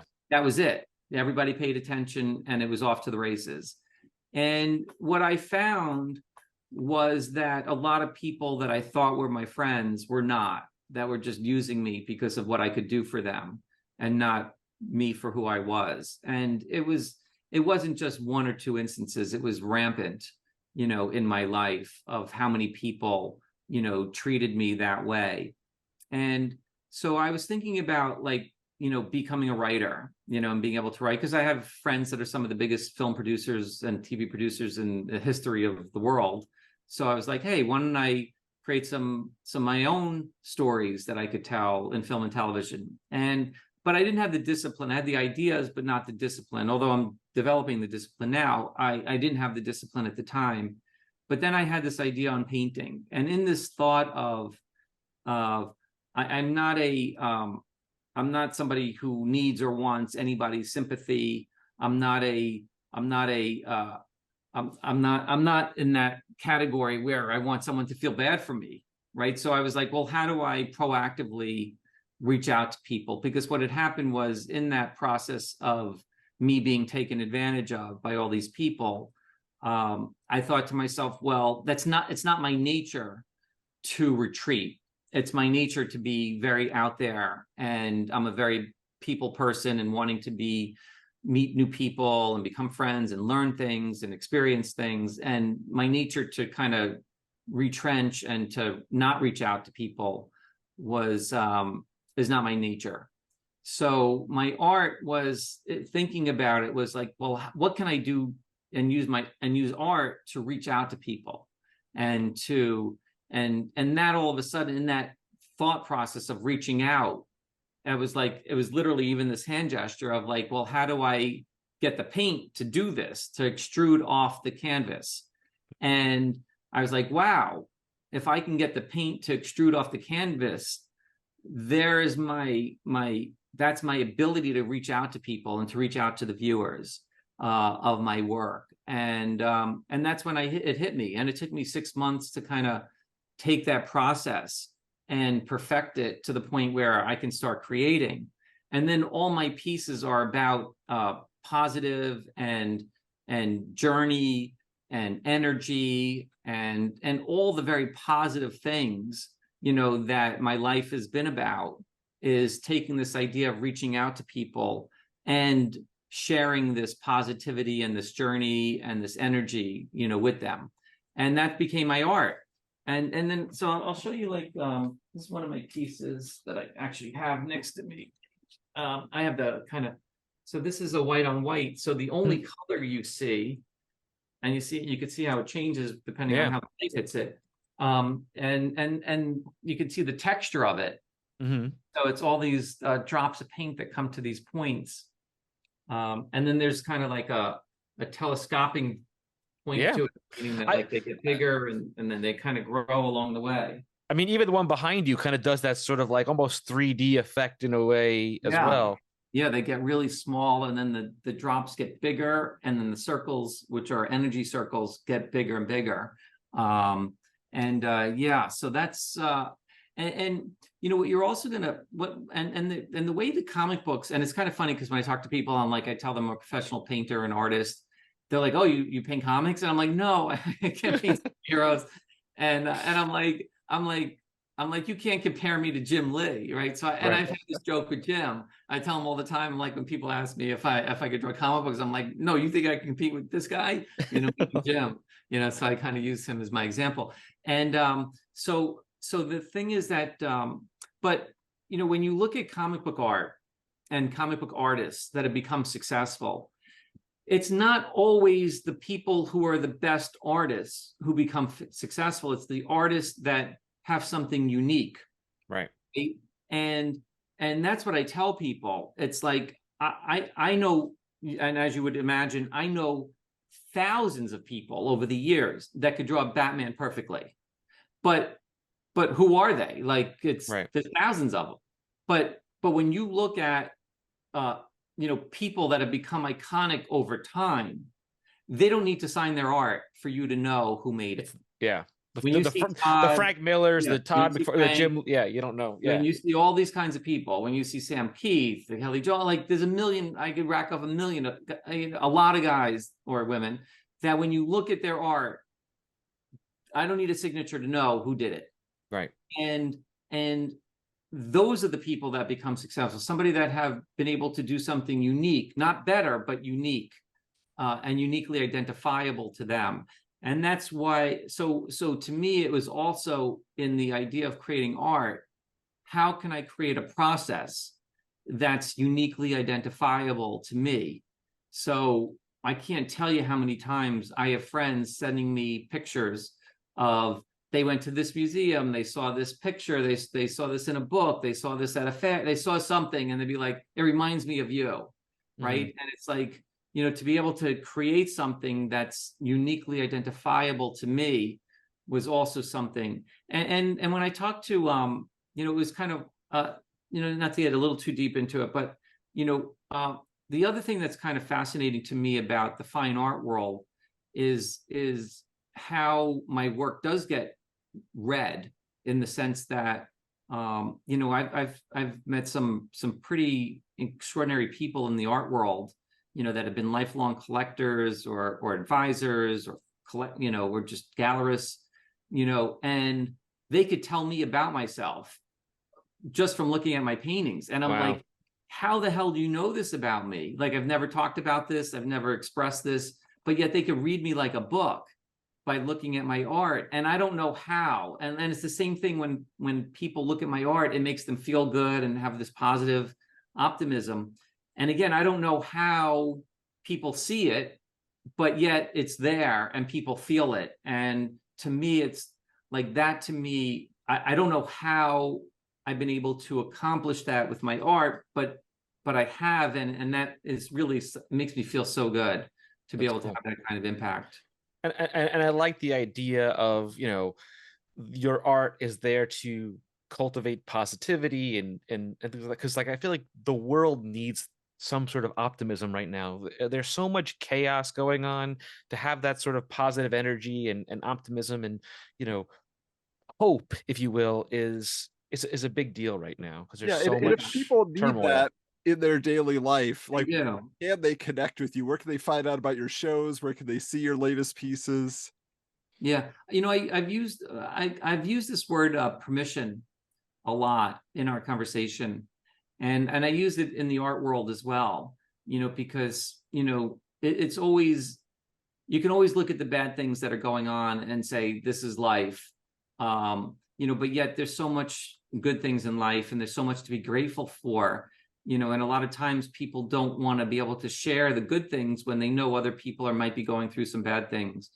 And I called a show once that I did, one of the last shows I did, I called it Permission, because it was like giving permission for people to feel good about themselves or what they have or their family or what they're grateful for. And yeah, I mean, it's a lot of times people, they need somebody else or something else in their life to let them know that it's okay, that to enjoy something. That they don't have to just always be negative or feel bad, or just because someone else might be suffering, that they're not allowed to feel good about themselves. And so that's a big part of that. As far as showing, I lived in California for a few years and just moved back to New York. So now I've been able to set up my new art studio. So I'm going to be a little bit more prolific, and then I'm going to start doing some more art fairs coming up. Hopefully starting like kind of not between the beginning and middle of next year. I'm gonna start getting out there with some new pieces that I've been working on. It's going to be exciting to show. It's going to be exciting to show it. That's awesome. So we jokingly used the word official earlier in the podcast, but I want to ask if you could anoint us as the official Wizard podcast. I'm not getting any more legal letters. I don't know if this Random House owns official podcast. I was going to say your presence. But I will tell you, Yeah. you guys have done a great job. I see you pop up on all my socials, and it's just such a wonderful walk down memory lane. To kind of see what we were doing at some point in time, what we were thinking about, what may have been interesting or hot at that time. Thank you for what you've been doing, for kind of keeping it alive, we made so many people happy over the years, so it's just kind of wonderful for you to kind of keep that alive for people. So thank you so much for that. Well, thank you. That means a lot to us. I mean, seriously, anytime we mention the word wizard, people all have a story. They all still love it. They miss it. I had this issue. I had that issue. Yada. Like it sparks more conversation than I can possibly even wrap my head around. And I that's so much to do with you and your vision and just this love of art and entertainment and creatives and so on. So kudos to you for all that. So thank you. It's really extraordinary, kind of the impact that it's had, and you don't realize it until many years later, because at the time, you just don't see it or feel it. It was only even after maybe 10 years where I felt like we were making a dent in the magazine world. Mhm. I mean, it took 10 years for the magazine world to even recognize, Wow. that we were kind of a player in our world. Even if we weren't the biggest magazine, we were dominant, in our area. Yeah. And then also kind of, we had such a warm place in people's hearts, that it's impossible to kind of recapture that, especially in today's day and age, because we live in such a kind of a, fast moving society. So to kind of have that affinity, that warmth that we've created for people, even just a funny story. You guys know who Gary V is? No. Gary Vaynerchuk. Yeah, he's a pretty big guy in the media business, big investor, owns a huge marketing agency. He's got something called VFriends, and he's making kind of he's got probably 20, 30 million followers or more around the world. Wow. Content guy. And yeah, I mean, so like one day I reached out to him. I wanted to work with him on a project. And so I finally, after 4 or 5 conversations with people on his team, they're like, all right, you ready to talk to Gary? I was like, great. So so Gary's notorious for kind of being on Zoom on his cell phone in his car, because he shoots a lot of videos that way. So he gets on there and he's talking, and you look at his office and he's got trading cards, comics, and wrestling. He's got a little bit of everything. He's constantly going to garage sales and buying Beanie Babies. It's like, you could tell he's a massive collector, very, very successful guy. And so he gets on his phone. He's like, hey, Gareb. He goes, you got 5 minutes. I was like, all right, it's gonna be quick. And he talks very fast. So I said, hey, I know that that you were into comics as a kid. I'm like, do you remember Wizard magazine? He goes, of course. I said, I started Wizard. He's like, no way. He goes, what year was that? 1991. I said, yes. He goes, Image. He goes, you made Image. I'm like, yes. It was very kind of symbiotic relationship back then. He's like, yeah. He's like, unbelievable. You had McFarlane Spider-Man on the cover one. I'm like, yeah. He's like, oh my God. He's like, Gareb. He's like, you don't have to explain who you are. Like, what do you want to do? He's like, this is incredible. Like, and within 30 seconds, a minute, I had this bond with him that would normally be impossible to get, because he's inundated and bombarded by so many people, whether it's entertainers or athletes or whatever, that there's so many people in and around his life, that to be able to pierce through that and have a place in his heart would be near impossible. But that affinity that he had towards Wizard and the impact that it had on his childhood is irreplaceable. So anyway, that call turned into 21 minutes. And then subsequently I've, met and hung out and, spent a lot more time with him. But it just goes to show, the impact, that no matter who you are in this world, that if you were into this, and you were into Wizard, that we've had such a tremendous impact on you and your taste, and we had just a really great impact on in your heart. And it's kind of funny. So like Adam used to have a previous podcast, and I was a guest one time, or a couple of times. We chatted about movies and stuff like that, and we had this similar affinity to comics. And I remember it was 4 years ago in October. He sends me a text message. He's like, hey, do you remember Wizard magazine? I'm like, of course I remember Wizard magazine. He goes, you want to start a podcast about it? I was like, sure, what the hell, why not?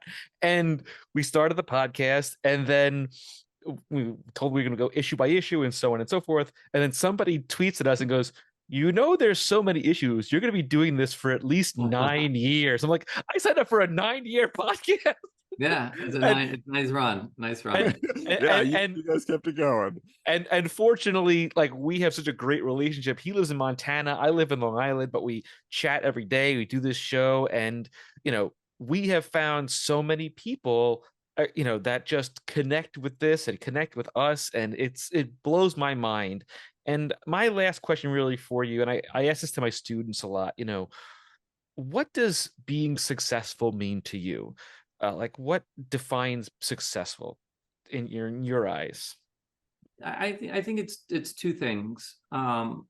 It's impact and freedom, right? So the two things are, one is impact, and the ability to affect other people in a positive way. And a lot of times it might be one person, and a lot of times it could be a billion people. I think that we created a movement, in the geek and nerd space, and in the superhero world, to make people feel like, what they're doing is good and it's fun and it's acceptable and it's great, and to have that self-confidence in what they are and what they do, and that there's a lot of people like them that enjoy this stuff. And so to have that kind of impact, and not just in a momentary way, but in a forever kind of way, that we impacted people forever. Quick story on impact. I saw Billy Tucci recently, and he introduced me to his kid. And when he introduced me to his son, he said, "This is Gareb. He's the one that bought our house for us."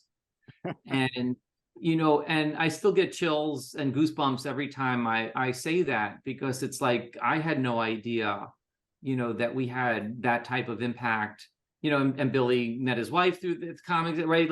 But his whole life, that we had such an impact in Billy's life, that he could be at a place where he felt comfortable having kids, and then growing up and then feeling secure, and it's just one example of, the impact that we created for one person that is a lifetime or generational, for somebody. And I've got so many of those, and those are the kind of stories that are starting to come about now, only after that.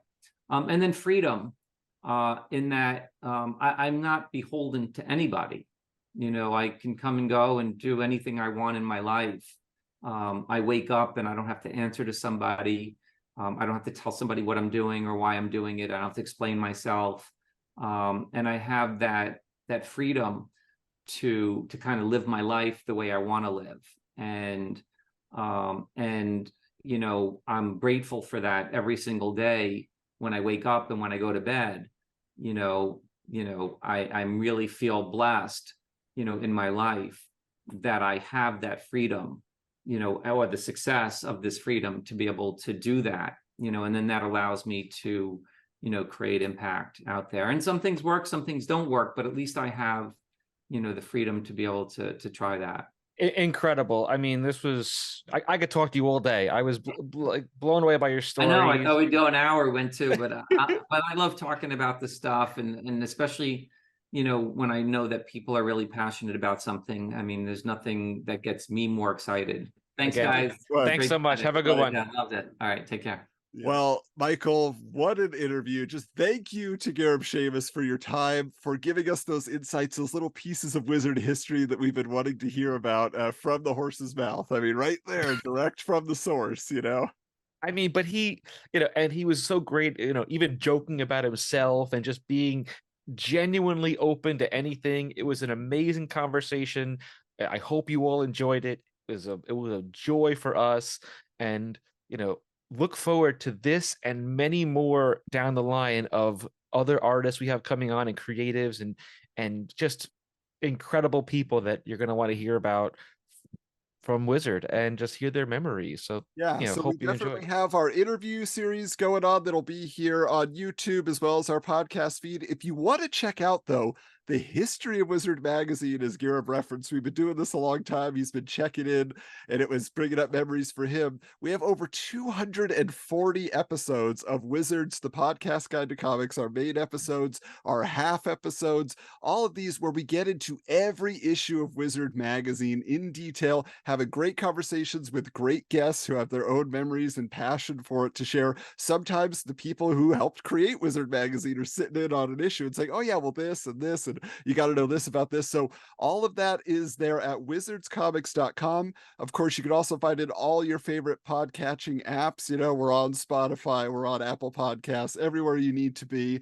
Of course, you can also make sure that you check in with us on social media. We're on X at Wizards Comics. We're on Instagram at Wizards_Comics. We're on Blue Sky. We're over there at Wizards Comics. Yeah, a Facebook and a Threads. So we're all over the place now, which is pretty wild. We have a TeePublic public store where you can get some of this great merch and much, much more. We also have a Patreon.